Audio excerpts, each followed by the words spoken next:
Welcome back, everybody. I'm Jay. He's Maddie. This is Yankee and The Brit, and it's Pregame Sunday.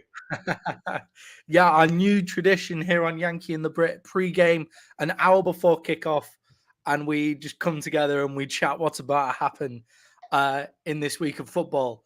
Now, I'm going to apologize ahead in advance. I'm in a hotel on the south coast of England, and a storm is rolling in. So my connection might drop in and out as we go. But Jay's a pro, so he'll just keep on rolling. I'm going to start out with this, Maddie. The fucking Commanders ruined my pick for Thursday. Fuck them. I picked the Bears because I thought if the Bears were ever going to win, it's going to be against fucking Carson Wentz and the Commanders, and it didn't happen. Yeah, Justin Fields didn't have the worst game of his entire life. If his wide receivers could catch the ball. They did have 7 points on a play that was not a touchdown.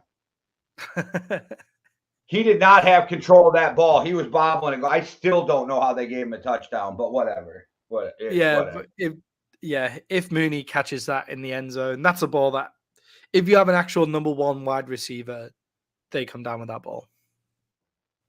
All right. So my phone's going dead, so I got it on the side of me here. I'm going to look weird running through them with all of you. I got it plugged in. So the first game on my list is the Ravens-Giants, and the Giants have a 4-1 record, but I still don't think they're a 4-1 team. So it's the Ravens for me, but maybe you see something I don't. No, the actual only decent team that they've played is the Dallas Cowboys, and they lost. And we were playing with a backup quarterback as well. So, yeah, still fraudulent for me. The Giants have been found out against good opponents. The Green Bay Packers are great opponents in the first half, where the Giants were doing all right against the Packers were doing all right against them in the first half. But the Green Bay Packers are terrible in the second half, it seems, this year. So, they get found out when teams are good. The one thing for them is Lamar Jackson is awful against the zero blitz. So, and the Giants dial up blitzes all the time. Like the Giants defensive coordinator just comes with blitzes the whole entire time. So if they just zero blitz Lamar, I'm sure they'll get to him once or twice. But by awful, I mean awful for Lamar Jackson. Now, I sometimes chalk some of the play up to those London games, to the travel and guys not being used to it and the time difference. So I'll give the Packers a pass because they still have Aaron Rodgers, but they're starting to worry me this year. Like worry me as in talking head on the internet, not worry me as a Vikings fan because I'm enjoying the shit out of that. But we all talk about Lamar every time we talk about the Ravens, which we should. Can we talk about old ass JPP coming in off the fucking street and making a huge difference right off the bat? Yeah, I don't understand why he was on the street. I didn't get that. He looked good for the Bucks. There's a few teams that could do with another pass rusher. Why didn't the LA Rams go and get him? Like that's the exact kind of player that they need. They might have, I don't know. Well, I don't know how their cap space works, but I'm sure they've got some somewhere. But yeah, I don't understand why he was still left there, but he's a great pickup, and I'm sure he'll be on top of Daniel Jones a few times this week. Daniel Jones has actually looked all right in this offense made for this kind of play. But I do want to just throw out there that Daniel Jones, when he first came into the league, Danny Dimes did have some of the most over 20-yard plays in the league as well. So, and Kenny Golladay has been crap since he made it to the Giants. He's been awful. The Cowboys defense have scored more touchdowns in MetLife Stadium than Kenny Golladay has. But I just think maybe just throw it up to him and see if he can go get it, because that's what Matt Stafford was doing. This is the kind of games where you have to do that. And the Ravens look good against Cincinnati as well. I'm picking the Ravens in this one. I seen a meme that says, fuck the Super Bowl ring. Matt Stafford deserves to be in the Hall of Fame for making Kenny Galladay look like a number one receiver. Yeah, I saw that as well. That's good. I still think that Saquon Barkley will probably get 100, 150 yards from scrimmage, and they'll lose. Like I could see that happening. If the Giants win this game, I will come on here next week probably with a different tune, but I still think they're fraudulent, and I got the Ravens winning. I'll give them some credit if they win this one. All right, Jags Colts. I got the Jags winning this game. The Colts are beat up. Jonathan Taylor's out. They haven't looked great. That offensive line has not been the offensive line we're used to. And that defense has given up way bigger plays than I'm used to them giving up. And I think the Jags are just getting better. And I'm going to beat this till it's dead, I guess. But the right coach for the job was fucking hired in Jacksonville. Doug Peterson was the right guy to bring in for that team. Perfect. After the whole failed experiment with double finger guns, Urban Meyer. Perfect. Perfect hire for them. Yeah, Trevor Lawrence looks absolutely amazing against the Colts. If you take Trevor Lawrence's stats out of the Colts, he's got a similar stat line in terms of PFF grades to people like Justin Fields and that kind of range of quarterback where you're wondering if they're a bust or not. But if you include his PFF grades against the Colts, he's middle of the pack. So still wondering if he's a bust compared to expectations. I hate your boy Skip Bayless, but I have to ride with one term he uses just for the football. Throw those stats out the window. That eye test shows you that Trevor Lawrence can play. He just needs time. Oh yeah, definitely. That's one of the few times I'm with him where I'm like, the eye test tells me he's better than Justin Fields. Yeah, I'm just looking at it. It's funny that he's so much better against the Colts. This will be the fourth game that he's played against the Colts. Why have they played so close together? By the way, that's weird. They could have left that a little longer to leave a bit of intrigue. Like this series is now done in 3 weeks. A couple years ago, the Vikings played the Lions, played a different team, and then played the Lions again. It was weird. Yeah, that's just weird. But this will be the fourth time he's played the Colts, and he's looked great every single time. The Colts offensive line is horrible. Like, it's really, really bad. The Jags are going to win this game in the trenches. So the Colts offensive line is terrible. Their defensive line gets no pressure apart from DeForest Buckner. The Colts aren't able to establish a run game, and Jonathan Taylor's out, so that's not helpful either. And just to add to all of that, the PFF grade on Matt Ryan against pressure is 29. He's got a 29 PFF grade, 1 to 100 against pressure, and he's been pressured just a ridiculous amount of times. Their O-line is no good. Also, interesting, the Jags have scored 111 points this season. Do you know how many points the Colts have scored this season? So the Jags have got 111. 86. 69. Okay, they've scored 69 points. Yeah, but that's wild, isn't it? Like, that's such a massive points deficit, 69 points. So is the Canadian managing the Colts? Must be. Honestly, his point scores in the fantasy football league are so bad. Also, playing Gusto against you this week, it looks like he has a stacked roster. It's just everybody's injured and out. Everybody's injured or on a bye. I got a trade offer this morning, straight up Teddy Bridgewater for Lamar. From who? From my friend Scott. I'm like, dude, I've known you since 5th grade. Is this what you really think? And he's like, well, I knew you weren't going to do it.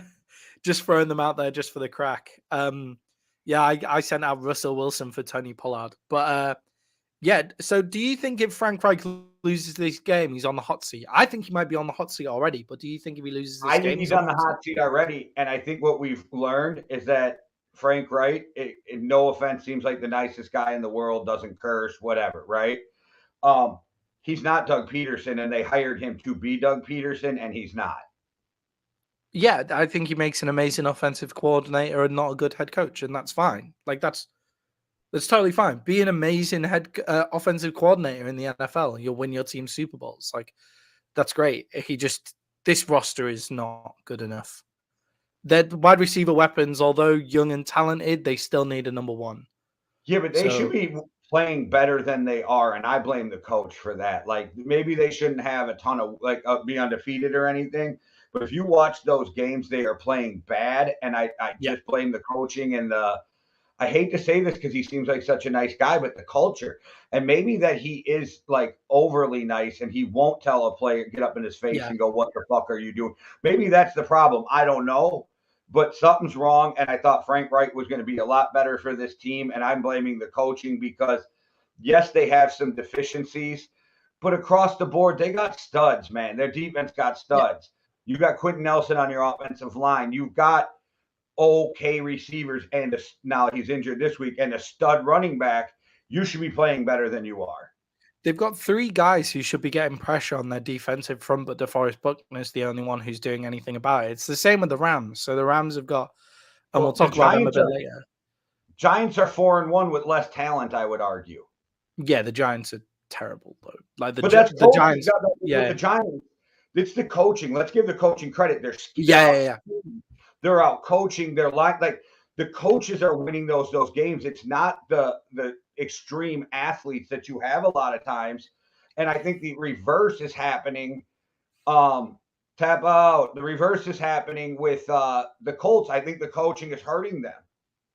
Brian Daboll might be the best coach in the NFC East. Just putting that out there. Hey, for the first quarter of the year, he's coach of the year. I know we got a long way to go, but for the Yeah, first quarter of the year, he's coach of the 100%. year.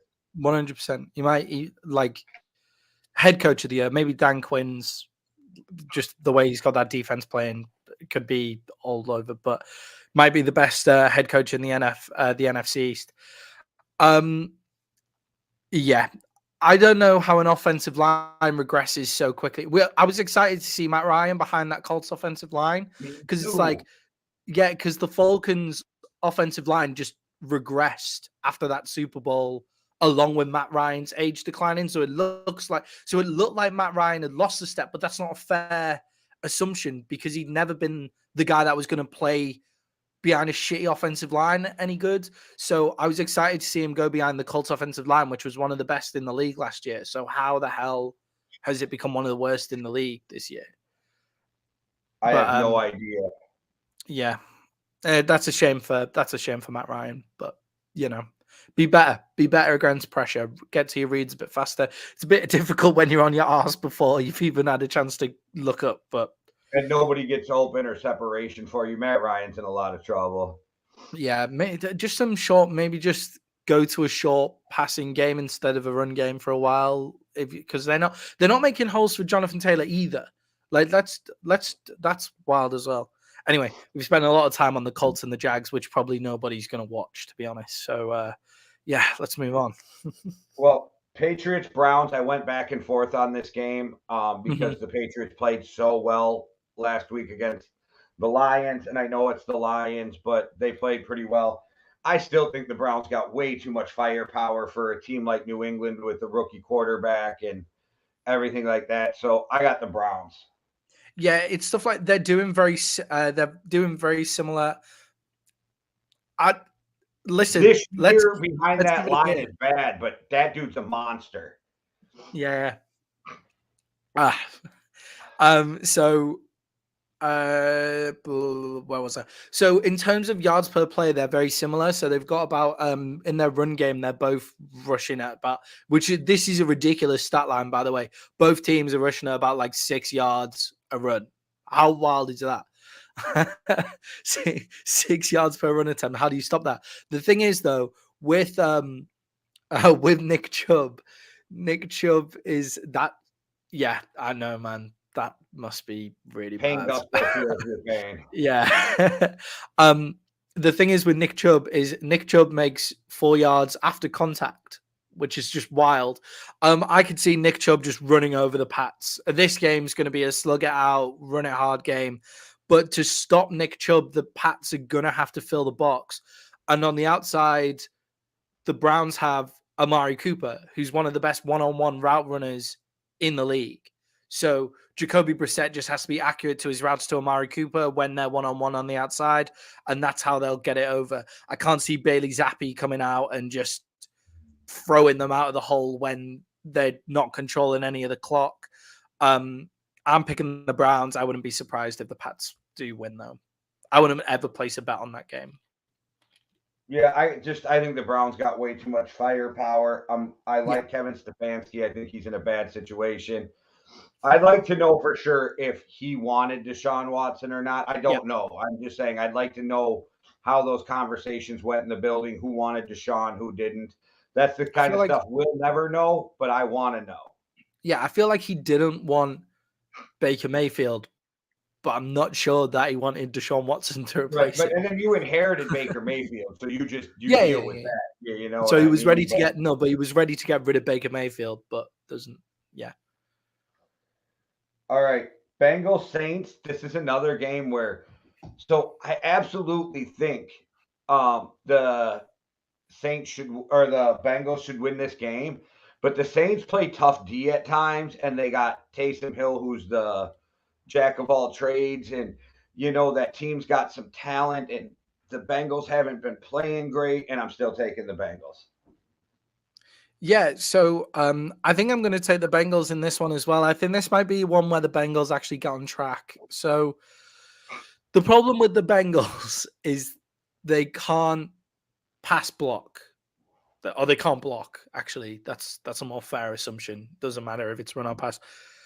The Saints kind of trick you into this idea that they have this amazing defense and this amazing defensive line. They're the 29th in the league in pass rush. In according to PFF, this is. I did a lot of research on PFF on the train down today. I went PFF heavy. It's how it works for me is, has the league found out Joe Burrow in the same way that they found out the Chiefs last year, which is play too deep, which is how the Ravens beat them last week, sorry.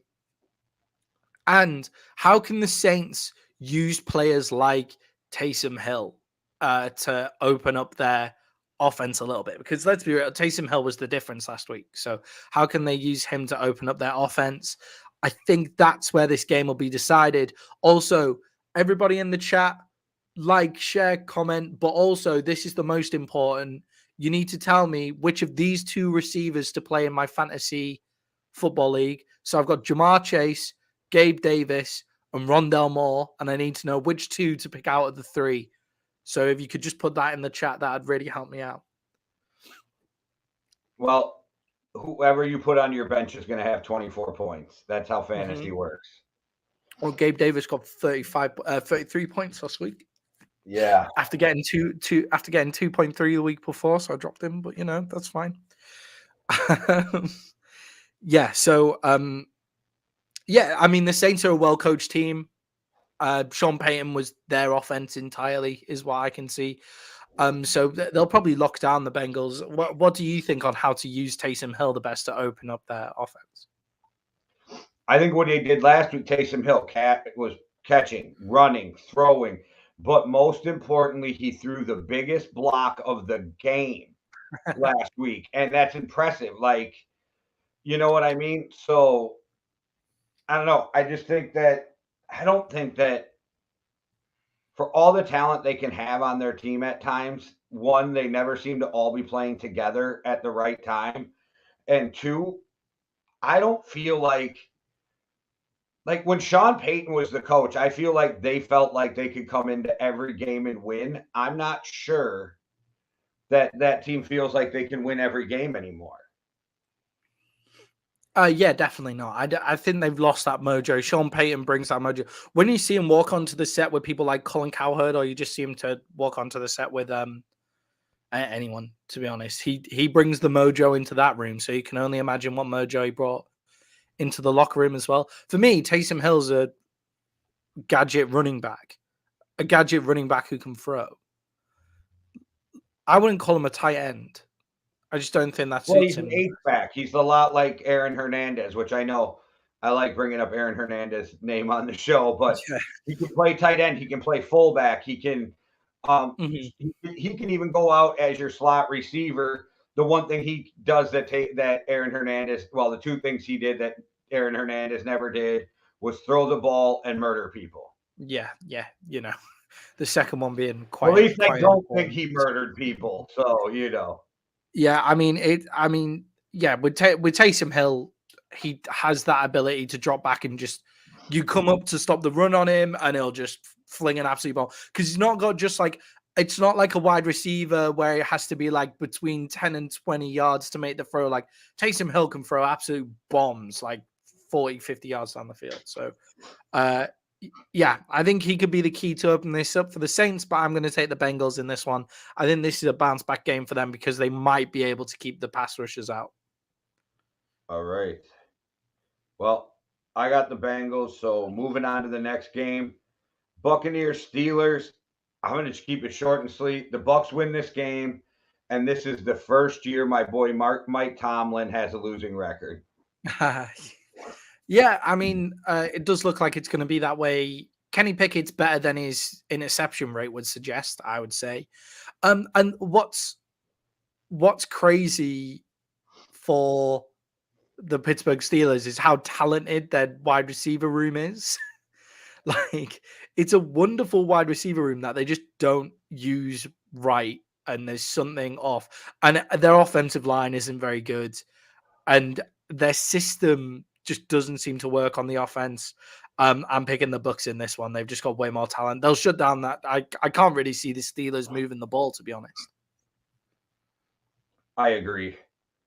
49ers Falcons. I got the 49ers. I don't know if I don't I mean without Cordell Patterson sparking a spark for the Falcons, the Falcons have to do crazy like they have to win with scheming and that kind of stuff. Also, they're Mhm. not just going to come out and smack you in the mouth. I think the 49ers are back to we're going to come out, smack you in the mouth, play really tough defense. Jimmy's going to make 3 or 4 important throws for us and we're going to win. Yeah. So the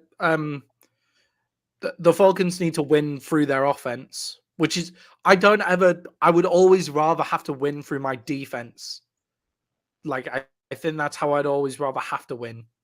Than focusing on the offense firing on all cylinders. But the Falcons have to rely on their offense, and the problem with that against the 49ers is the 49ers only give up on average 4 yards a play. It's pretty wild. They only give up 4 yards a play on average all this season, which is pretty crazy, the 49ers. So I can't remember who it was who said this, but they said basically Jimmy G's first 2 games this year were just his preseason because during the preseason he wasn't expecting to have to play any games. He wasn't expecting to even be playing football really this year. So I think he's kind of finding his groove now. The 49ers run game is just running over people.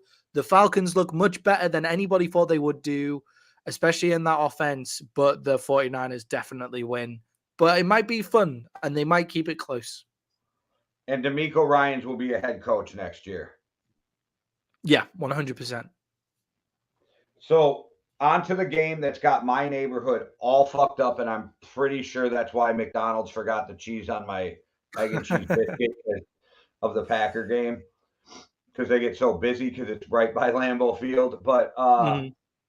Jets Packers, I would love to make this my upset pick of the week, but I can't. I'd be a fucking idiot. So Packers by 17. Well, Jay, don't you worry. Upset pick of the week for me. Jets, Jets. Yeah, I've got them. I've got them winning this one. They have the bigger playmakers. The Packers, it's awful in the second half. The D isn't as good as before. I really do think. Oh, you've got this the wrong way around. Yeah, I really, I really do think that the Jets are going to win this.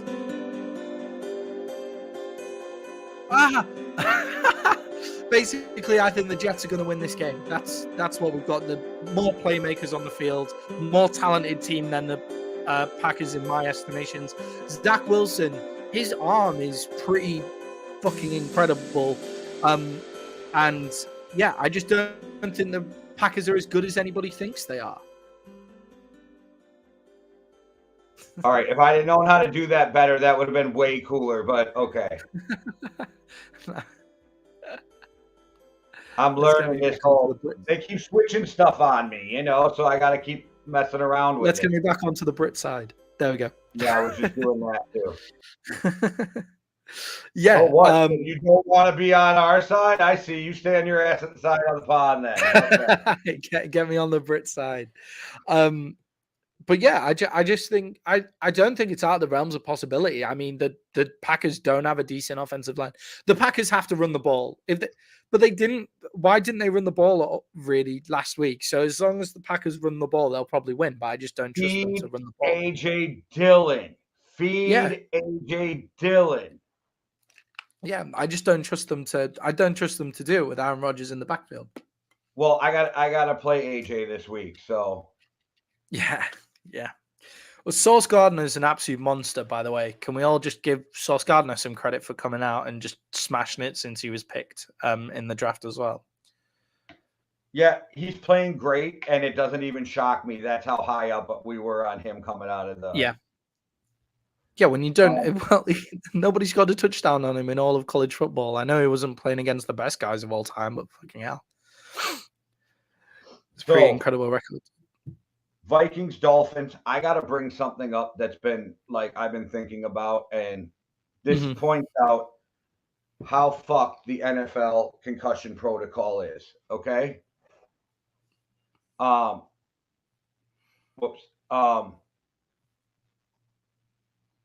Teddy and Tua are both fucking cleared to play. Tua is cleared, but they're both cleared. They both cleared concussion protocols. And if the Dolphins wanted to start them, they could start both of them. And they said Tua will start next week. Tua being cleared to play is not good. Yeah. I know he passed the protocol. They need to make the protocol more difficult to pass. So if Teddy's clear, then why isn't Teddy playing? Yeah, why is Teddy not playing? Don't get me wrong. I'd rather play the third string quarterback as the Vikings, but why isn't Teddy playing? The protocol is so fucked. I thought, so I read this morning on the train down, I read that Teddy was cleared to play. So I just assumed that Teddy was playing. He's going to be their number 2. So if you're healthy enough to be the number 2, but you're not healthy enough to be the number 1. Yeah.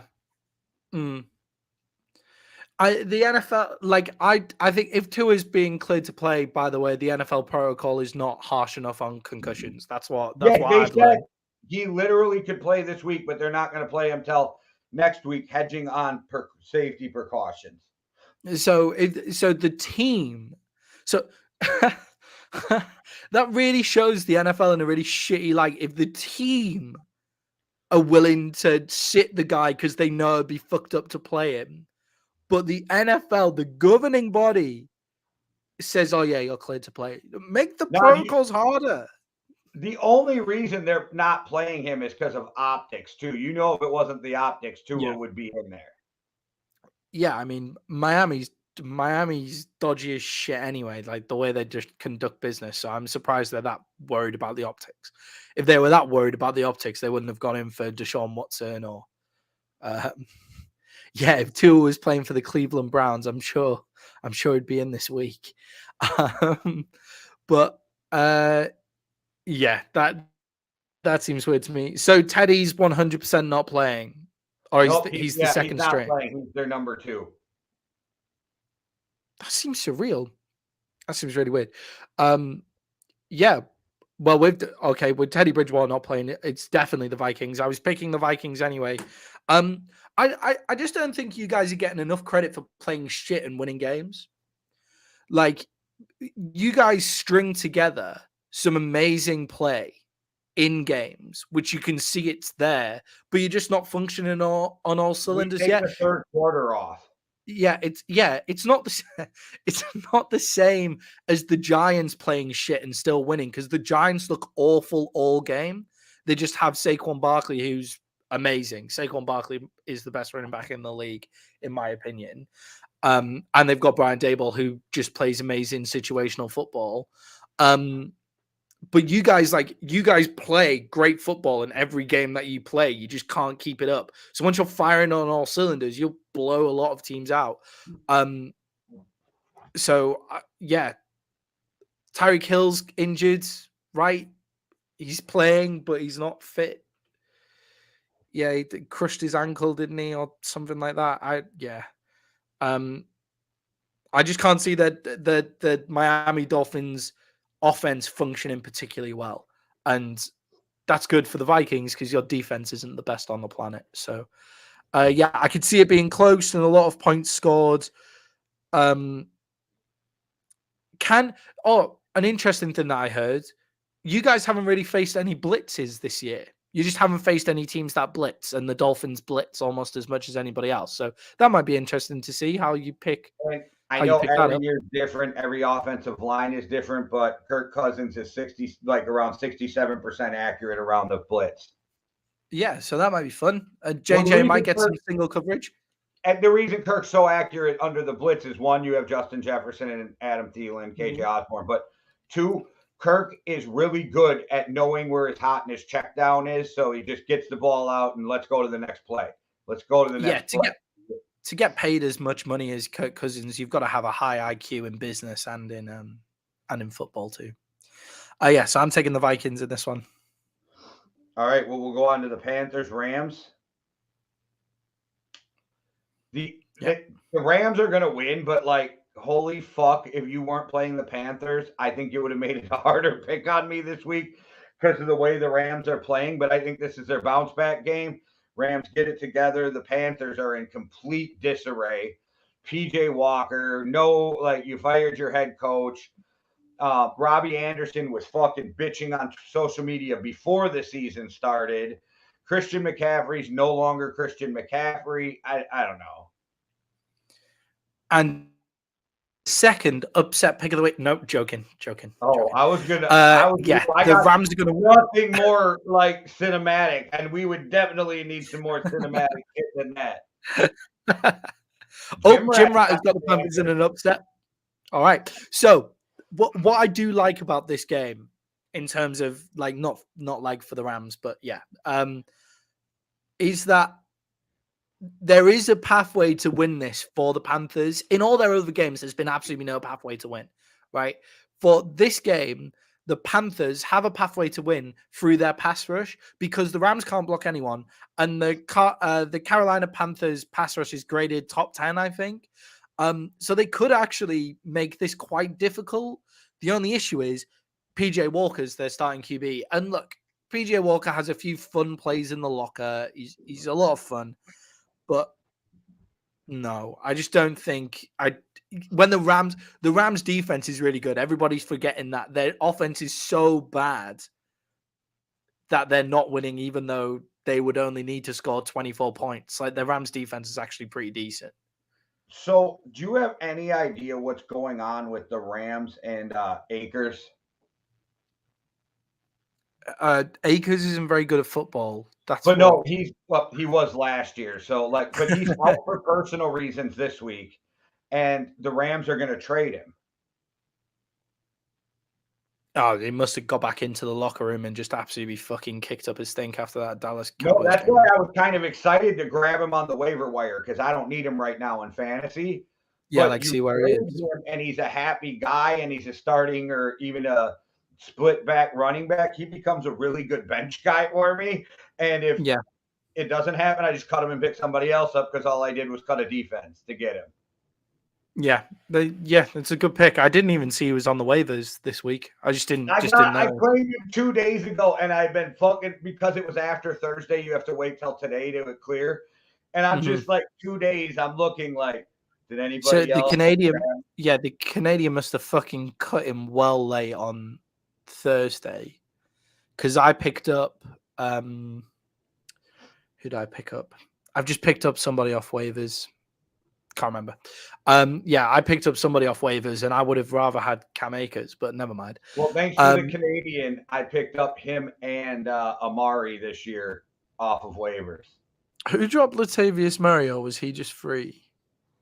No, I grabbed him right after I saw he was free. I saw He was free. soon After the as Denver Broncos. signed him, and I know Melvin Gordon's history, I was like, yeah, give me some Latavius Murray. Yeah. Yeah, for me, the Rams have given up 89 pressures. How insane is that? They have come up again. Like, let's give them a little bit of a break. They have come up against some of the best pass rushers in the league, but fucking hell, 89 pressures is Matt wild. Stafford's like, it was really nice, guys, and I'm glad I won a ring with you. You think you can send me back to Detroit now? Just like Matt Stafford might just want to retire, like just for this season, you know. Like that guy must be just in ice packs his entire family life outside of the game. I think the Rams win, but they won't win by 10. And 10's the spread. 10's the spread on this game, and the Rams can't score. That's just because the Panthers are like JV like, but I get it. Yeah. I don't hate that gym rat, by the way. I'm just putting that out there. I had to throw that back up there just because. Yeah. Cardinals, Seahawks. I'm glad I don't get stuck watching this game on like force watch. I got the Cardinals winning this game. I do want to give a shout out to Geno Smith. Been playing better than I thought he was going to play. And just a shout out when you're an older cat in the league and you've had to be a backup for so many years, when you came out with so much potential. I'm just happy he's getting a season to play in case it's the last time the guy ever gets to play football. Geno Smith might be. I think Geno Smith has shown that he's one of the best 32 quarterbacks in the league. I think he's hit that. Will be a starting quarterback next year somewhere. Because I don't. Yeah. I think you would take your chance with a young guy before you bring in Geno to start and run your team. Geno starts at least 3 games next season. Without somebody being injured. Oh, right. Okay. Yeah. Yeah, I reckon if you're the Seahawks, right? I reckon if you're the Seahawks, you cut Drew Lock, you keep Geno Smith, and you go take a rookie QB and sit him behind Geno. Just like Geno seems to have. I'm not sure which one Jim Brat's laughing at, which one of us, but there you go. Yeah, just let us know, Jim Rat, underneath. But yeah, I just think Geno has proved himself. I think his intelligence has gone up. He's had so many years in the league that he knows how to play football now. Like he's at the perfect. Yeah, I call it the Kerry Collins effect. Yeah, or like Cunningham, but if Cunningham was like ever played that shit, but yeah. Jim Rad doesn't think he's starting next year. Do you not think that the Seahawks just keep it going and keep the rookie quarterback behind him for I don't a few games? You don't just throw him straight in there. Nope. The Seahawks I think they'll have Baker Mayfield, a Jared Goff, a Jacoby Brissett, somebody like that. That's who I think they have next year. Oh, he's definitely better than Jacoby Brissett. I don't think so. Yeah. Yeah. In that system, he's better than Jacoby Brissett. But yeah, I mean, I'm taking the Cardinals in this one as well. For me, this is where the Cardinals offense actually gets it going. The Seahawks defense has been awful. They've allowed 851 rushing yards. They've allowed 2,150 total yards and 127 points. It's pretty crazy. The Cardinals get their explosive threat back next week in D-Hop. But they'll be able to get a lot of underneath stuff, gadgety stuff going against the Seahawks this week, I would say. That's why I'm toying with Rondale Moore, Jamar Chase, Gabe Davis, just because I think like this might be a game where Rondale Moore just goes absolutely off because the Seahawks just can't stop him. It also doesn't help the Seahawks that Rashad Penny's not there, so their run game won't be as effective, which is a bad start for them. Bad break for them. I'm not laughing at Rashad Penny, you guys. If you've seen me laugh, it's because the Canadian in our league traded away Rashad Penny, traded his whole team pretty much to get him back, and then Rashad Penny goes out for the season. It was this cycle that it just made me laugh. I'm not laughing at the dude's injury though. I wanted to put that out there. Like, Yeah, people are saying kick the Canadian out of the league because he clearly doesn't know anything about football. But do you know what? I think keep him. I think he's great entertainment value. You know, you need I those think guys. he went about it and he thought okay, this is what I think happened. He had a plan. He went to execute his plan and he fell on his face. And it happened to all of us in life before in different situations where we've had a plan, we tried to execute our plan and we fell on our face. I think his plan. I think his plan was actually decent. We should at the end of the season, we should break everybody's fantasy season down with them one by one to find out what they were thinking about their biggest moves in the league. And I just want to sit down with the Canadian and just go, I feel like your plan actually wasn't a bad idea. It just relies on too many moving pieces. I think he's a big fan of Billy Bean and Moneyball, and that's what we're seeing going on in the league. But I think he might be memeing now. He's playing Skowronek at wide receiver too. I'm just putting that out there. all right, I gotta Anyway, move on sorry from that. for bagging on the Canadian again, man. But No problem. We love the Canadian. That dude's yeah, epically I love him. hilarious. I think he's great. Me too. Yeah, he's also always up for a trade, which always just makes the midweek more fun while you're waiting for the Yeah, and actual even if Sunday you to don't get come it around. done, he's always up for a great negotiation. Or just like actually chatting shit like about it. It's just fun. Yeah, I feel like not having a run game is going to hurt them here because the Cardinals are actually able to hold on to the ball and control the clock. And I actually think the Cardinals are better than they've been playing, Yeah, unlike a lot right. of teams we see in the reverse. Okay, so the Bills Chiefs, I don't think there's such thing as an upset pick in this game. I don't. I No. don't even know who's favored. I got the Bills getting their revenge from the playoffs, which is always a stupid term to me, but they use it in football. There is no revenge to you kicking me out of Yep. the playoffs in a regular season game, but I think the Bills win this game. And I think if they play in the playoffs, we might see a different outcome, and we'll wait to see if it gets there. But this is the type of team where if they play 10 times, I mean, maybe it's 5-5. Yeah, the Chiefs are a home dog in this game. So Vegas is giving the Bills. I think they're giving the Bills like 3 points or something like that. Okay. I think the Chiefs said 3-point dogs or something like that. I just think the Chiefs are a more well-rounded team. To beat the Chiefs, you need to be able to run the ball, and the Buffalo Bills can't run the ball. Whereas the Chiefs, to beat the Chiefs, you need to keep Patrick Mahomes off the field, and to beat the Bills, you have to keep Josh Allen off the field. And who has a better run game? It's the Chiefs. So I'm not saying that they either's going to win it by a run game. I mean, it's probably going to be 35-32 or something like that, like something crazy. But just being able to hold on to the ball for 1 or 2 plays extra compared to your opponent is going to be a big deal here. Also, this interesting stuff. You can tell I had a long train ride today. I was traveling down here for 7 hours, so I was looking up a lot of stats. But the Bills have one of the more average to low percentages of tackling in the NFL. So if you play underneath with the Bills, their tackling in the secondary is not very good. Is something that I found out. And the Chiefs are playing a lot of underneath stuff. I kind of like Patrick Mahomes in that system that they've got going on. I think they're a more well-rounded team. The only issue is the Bills' defense is probably a little bit better at getting to the passer and maybe in coverage as well. And the Chiefs don't have Stephon Diggs. So I'm picking the Chiefs in this one just because I feel they're a more well-rounded team and at Arrowhead as well. I like think that we that'd be a didn't big deal. agree on one finally.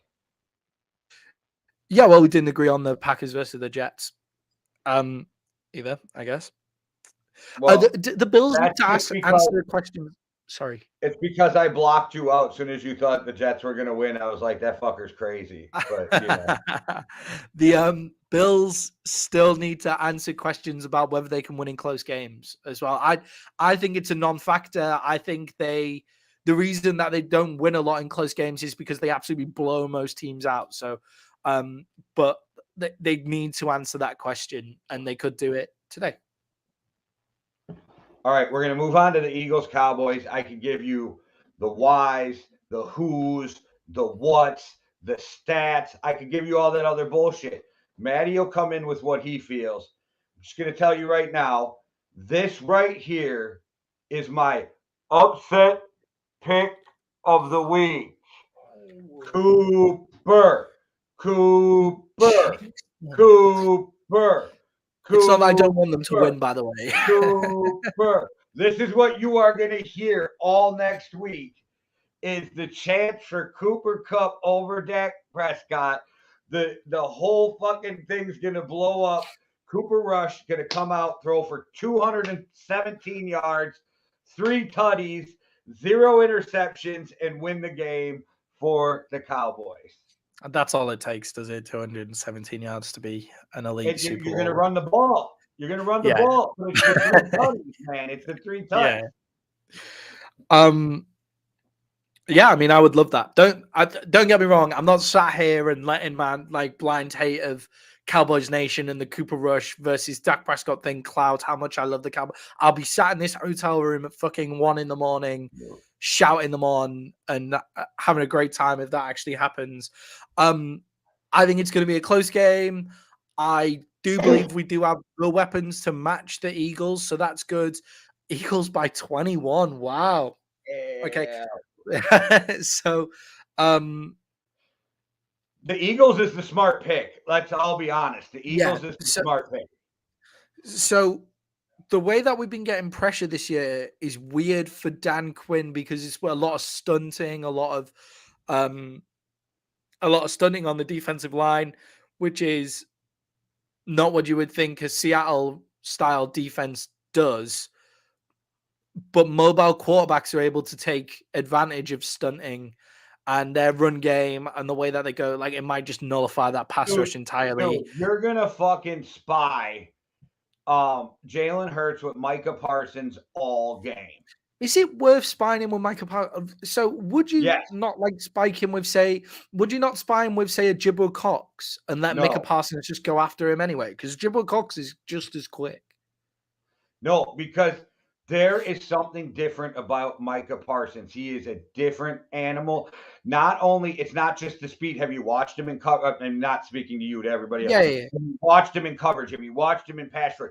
This guy understands football, and it just clicks a second before everybody else. I let him out there with his instincts and let him hold Jalen Hurts into the pocket. Yeah, I mean, could you not just send Micah Parsons just to go kill Jalen Hurts on every single play and not worry about spying on the right side and Jalen comes out the left side? You send him on the left side, Jalen comes up the middle. I want Micah to shatter. Yeah. Okay. I'm coming around to your way of thinking. I'm coming around to your way of thinking. I think you could do both. I think you could confuse Jalen Hurts a little bit throughout. We have so much speed on our defense. Our defense is stacked, by the way. Just putting that out there. But it's just not the speed for me. It's I want the football intelligence, and Micah seems to have. Yeah.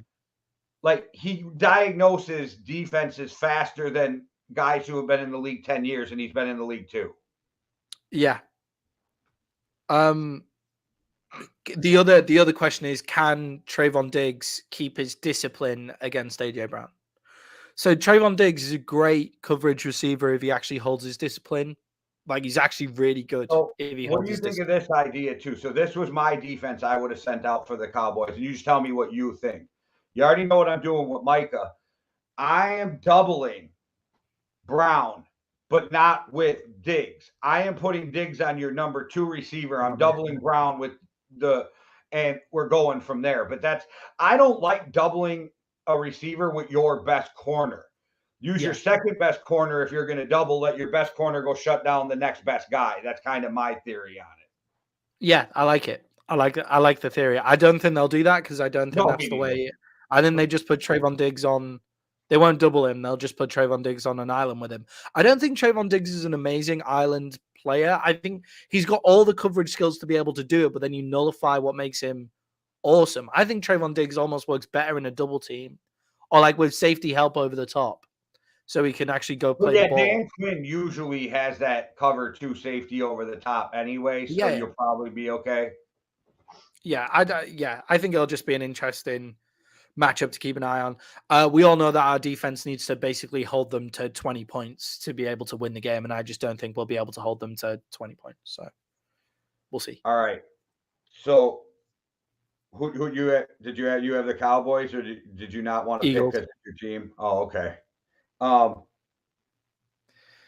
Monday night football. I don't let emotions get in the way of business. Right. So I'm gonna go really deep into this Monday night football game. Yeah. Chargers.